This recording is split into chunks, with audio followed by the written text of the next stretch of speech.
सोमवार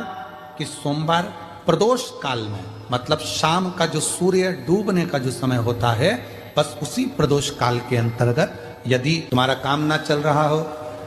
व्यापार ना चल रहा हो, बहुत कर्जे में लदालूम हो गए हो, बहुत तकलीफ की जिंदगी चल रही है, ना मान मिल रहा है, ना सम्मान मिल रहा है, ना आदर मिल रहा है, ना ही कोई कदर करता है और ना ही जगह जगह की ठोकर खा खा कर थक गए हो, तो निवेदन है एक बेलपत्र, एक कनेर का फूल, एक दुर्वा, एक चावल का दाना, और वो चावल का दाना भी लाल चंदन में भींगा हुआ। जलाधारी का मुख होता है उत्तर की ओर, आप दक्षिण की ओर आराम से बैठो, श्री शिवाय नमस्तुभ्यम बोलकर, अपना नाम गोत्र बोलकर, अपनी कामना कर कर, एक बेलपत्र, एक कनेर का पुष्प, एक दुर्वा, एक चावल का दाना जिसको तुमने लाल चंदन से भिगोया है, वो शिवलिंग पर उत्तर की ओर मुख कर कर दक्षिण में बैठकर बाबा को सोमवार कि सोमवार प्रदोष काल में, मतलब शाम का जो सूर्य डूबने का जो समय होता है, बस उसी प्रदोष काल के अंतर्गत यदि सोमवार कि सोमवार कोई विषम समस्या यदि आपके सामने खड़ी होती है, विषम समस्या जिसका कोई निराकरण हो ही नहीं रहा, सब दूर हाथ जोड़ लिए, सबसे कह लिए, सबको प्रणाम कर लिया, सबसे बोल दिया, सबसे विनय कर ली, तो भी वो समस्या मिटी नहीं रही है, तो हमारा निवेदन है 5 बेलपत्र, 5 दुर्वा, दुर्वा जानते हो, दूब, दुर्वा, 5 दुर्वा, 5 बेलपत्र, 5 कनेर के पुष्प शिव जी को समर्पित कर कर उसी एक लोटे जल से 5 बार शंकर भगवान को जल चढ़ाना प्रारंभ करिए। लगभग 1 हफ्ते यदि आपने शिव को जल चढ़ाना प्रारंभ कर दिया इसी क्रम से, तो निश्चित है वो समस्या का हल 1 हफ्ते के अंदर बाबा को निकालना ही पड़ेगा और आपका लक्ष्य निश्चित करना ही पड़ेगा। कोई विशेष कार्य है, अटक रहा है, बहुत दिन से लगे हो, नहीं हो रहा, एक कलश जल, एक बेलपत्र, शिव मंदिर में जब बेलपत्र लेकर जाएं, बेलपत्र रखी सीधे हाथ में, उसके ऊपर रख लिया कलश, उसमें जल भरा हुआ हो, अपनी कामना कर कर मंदिर में पहुंचकर कलश को उल्टे हाथ में लेकर बेलपत्र को पहले अशोक सुंदरी वाली जगह पर, ये डंडी का जो भाग है जहां से पानी बहता है, अशोक सुंदरी की जो जगह होती है, और ये पत्ती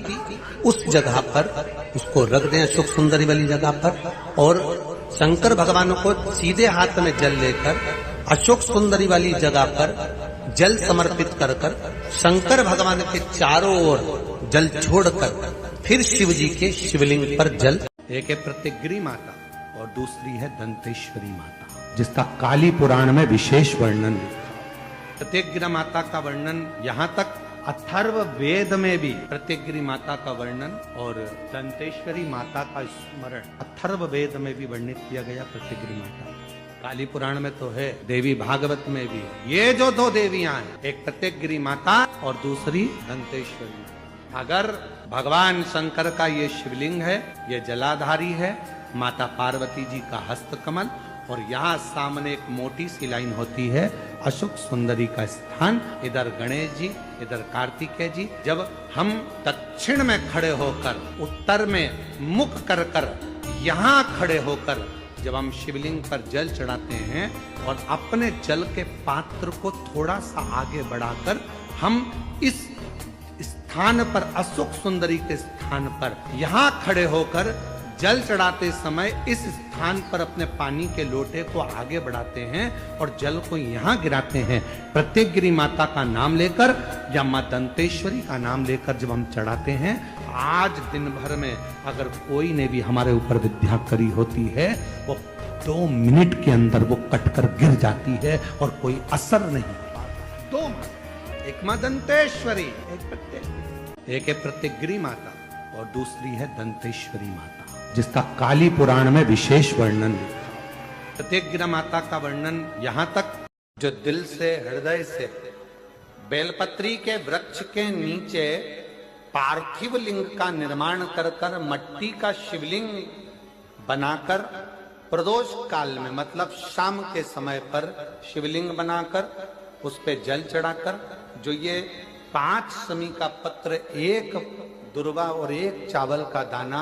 अपनी कामना कर कर जो दुख चल रहा है बाबा से विनय कर कर एक एक पत्ता जब समर्पित कर दे, फिर एक दुर्वा समर्पित कर दे, फिर एक चावल का दाना समर्पित कर दे और बाबा का वहीं पर पुनः विसर्जन कर दे, 3 महीना तो जाने दो, 15 दिन के अंदर वो दुख कटता जरूर है, चाहे कोई भी दुख। जो दिल से हृदय से बेलपत्री के वृक्ष के नीचे पार्थिव लिंग का निर्माण कर कर मट्टी का शिवलिंग